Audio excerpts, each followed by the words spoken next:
Halo, selamat sore teman-teman. Pada sore hari ini saya akan mempresentasikan tentang pendapat saya tentang apakah COVID-19 itu real adanya. Oke, coronavirus merupakan keluarga besar virus yang menyebabkan penyakit pada manusia dan hewan. Pada manusia biasanya menyebabkan penyakit infeksi saluran napas bagian atas, mulai dari flu biasa sampai hingga penyakit yang serius seperti MERS, SARS. Penyakit ini, virus ini menyebar melalui droplet batuk ataupun bersin dari pasien yang dikenai oleh virus ini. Di mana virus ini dapat bertahan selama 3 hari pada plastik dan stainless, dan pada aerosol yang di udara dapat bertahan hingga 3 jam. Virus ini menyerang terutama pada organ paru-paru, karena di dalam organ paru-paru ini terdapat sel inang yang ditempati oleh enzim AC2 yang terbanyak terdapat pada alveolus dari jaringan paru-paru tersebut. Nah, virus SARS-CoV-2 ini atau novel coronavirus ini menyebabkan penyakit yang disebut coronavirus disease 19 atau disingkat dengan COVID-19. Nah, di mana berawal mulai dari Wuhan, Hubei, Cina, di mana awalnya penyebaran berasal dari binatang liar seperti ular maupun kelelawar yang menyebarkan ke manusia, dan kemudian berkembang penularannya dari human ke human atau dari manusia ke manusia, dan berlanjut infeksi ini, penyebaran COVID-19 ini ke seluruh dunia sehingga terjadilah pandemi. Selanjutnya, bagaimana saran manajemen penyakit COVID-19 ini untuk pemerintah? Maka kita harus berbicara bahwa keputusan pemerintah harus berbasis data saintifik, bukan berbasis asumsi. Secara umum, prinsip dari surveillance itu terdiri bahwa data yang kita dapatkan ini akan kita dibuatkan sebagai laporan dan akan kita olah sebagai suatu informasi. Kemudian informasi ini akan kita analisis dan kita interpretasikan dan akan kita jadikan mendapatkan suatu decision atau keputusan, di mana decision ini landasan untuk melakukan suatu action atau tindakan. Tindakan yang kita ambil, yang kita tetapkan dengan keputusan, akan kita evaluasi lagi data berikutnya, apa yang terjadi. Nah, grafik di bawah ini dibagikan oleh Drew Harris, adalah seorang epidemiolog dunia. Nah, di sini dikatakan bahwa COVID-19 itu sangat mudah menular dan cepat menjangkiti banyak orang. Karena dia sangat mudah penyebarannya dan menjangkiti banyak orang, maka kita harapkan grafiknya ini tidak terlalu tinggi tajam. Kenapa kalau terlalu tinggi tajam? Karena ada batas kapasitas dari rumah sakit yang kita miliki.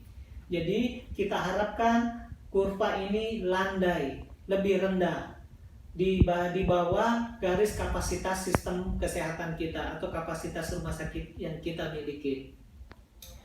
Bagaimana caranya? Supaya memberikan kepada tim kesehatan untuk menangani pasien-pasien yang yang terkena COVID. Apabila dia terlalu tinggi, melampaui dari ambang kapasitas rumah sakit yang kita miliki, maka akan banyak terjadi masyarakat atau pasien yang tidak dapat ditangani oleh tenaga medis kita, sehingga akan berakibat buruk, bisa mengakibatkan kematian. Nah, ini pada di tanggal 1 bulan 1 Januari, di sini adalah penyebab kematian beberapa penyakit di dunia. di sini diduduki oleh pertama yaitu malaria yaitu 1771. Sedangkan malnutrisi yang kedua itu 1447 dan bunuh diri 1117. Sedangkan pada posisi saat tanggal ini COVID masih tidak didapatkan. Tapi begitu ini COVID-nya ini bergerak sampai tanggal 23 bulan 5, maka posisi COVID yang di nomor 1 yaitu menyebabkan kematian sebanyak 343.851, sedangkan malaria menyebabkan 256.072 orang. Itu.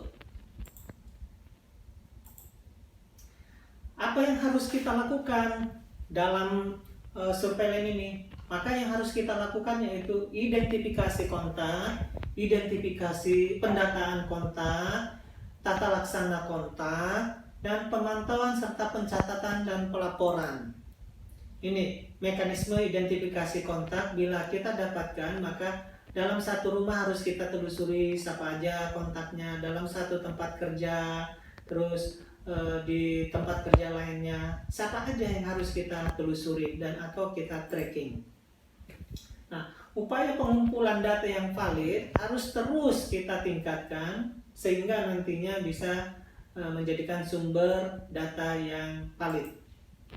Nah, selain mengaktifkan surveillance, kita juga harus menyampaikan ke para pemimpin yaitu adanya teori simpul, di mana di sini kita ada 5 simpul.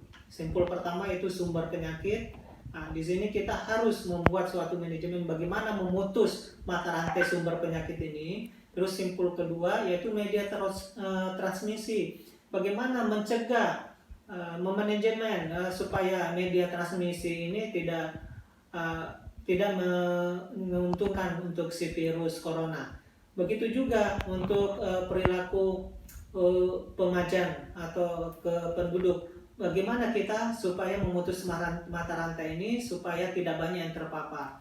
Terus di simpul keempat, bagaimana kejadian penyakit yang sakit dan yang sehat. Di sini juga harus kita lakukan intervensi dan mencegah yang sehat menjadi sakit dan yang sakit menulari yang lain. Dan yang di simpul kelima, kita harapkan bahwa pemerintah atau pengambil kebijakan bisa menghasilkan suatu kebijakan yang baik dalam menekan pandemi virus corona ini. Jadi ini harus kita advokasi kepada pemerintah pengambil keputusan.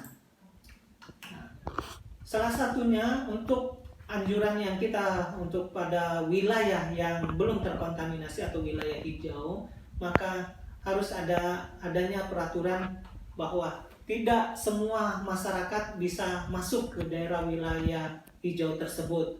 Ini harus ada seleksi ketat, baik di batas wilayah maupun di pusat transportasi seperti bandara ataupun di pelabuhan. Sedangkan masyarakat yang dari zona merah juga tidak boleh dilarang masuk ke daerah hijau kecuali setelah seleksi ketat. Dan kalaupun masuk ke daerah hijau, maka kita anjurkan untuk isolasi selama 14 hari. Sedangkan masyarakat yang ada di wilayah hijau tetap melakukan protokol kesehatan, yaitu memakai masker, social distancing, physical distancing, menghindari tempat-tempat kerumunan, dan mencuci tangan dengan sabun, hand sanitizer, berolahraga, makan yang bergizi, dan menjaga kebersihan lingkungan. Dan untuk wilayah hijau, kita menggalakkan untuk penemuan dan pelacakan kasus yang aktif. Sedangkan untuk wilayah zona merah, maka kita menganjurkan bahwa untuk melakukan suatu karantina atau PSBB. Nah, melarang keluarganya keluar dari wilayah tersebut, dan masyarakat yang ada di wilayah merah juga harus tetap menjalankan protokol kesehatan. Sedangkan bila terdapat pasien yang positif, maka harus diisolasi atau dikarantina baik secara mandiri maupun di tempat fasilitas kesehatan sampai dinyatakan sembuh. Yang berstatus PDP, ODP ataupun OTG ini harus isolasi juga atau di karantina, bisa secara mandiri ataupun di tempat fasilitas kesehatan. Dan ini harus kita periksa lebih lanjut juga dengan laboratorium untuk memastikan bahwa dia positif COVID-19 atau negatif. Selanjutnya, untuk wilayah zona merah, kita tetap menganjurkan untuk terus melakukan penemuan dan pelacakan kasus aktif atau kasus baru dan melakukan tracing dan mengisolasi atau mengkarantina kasus-kasus COVID yang ditemukan. Ini adalah alur tes COVID untuk OTG, ODP, PDP. Kita lakukan rapid test, bila hasilnya negatif kita ulangi lagi 10 hari kemudian, dan bila hasilnya positif maka kita anjurkan untuk dilakukan PCR 2 kali, yaitu 2 hari berturut-turut, dan bila hasilnya negatif maka bukan COVID, dan bila positif maka hasilnya adalah konfirmasi, kasus konfirmasi yang positif. Dan ini adalah deteksi dan respon berdasarkan kriteria kasus yang kita dapati. Apabila OTG maka cukup karantina di rumah bila tidak ada keluhan. Sedangkan untuk ODP sama, bisa dikarantina di rumah saja. Sedangkan untuk PDP bila dia kasusnya berat maka harus dilakukan di rumah sakit rujukan. Sedangkan bila keluhannya sedang di rumah sakit darurat, dan bila ringan bisa diisolasi mandiri di rumah. Ini sama, kegiatan isolasi sesuai kondisi dan status pasien.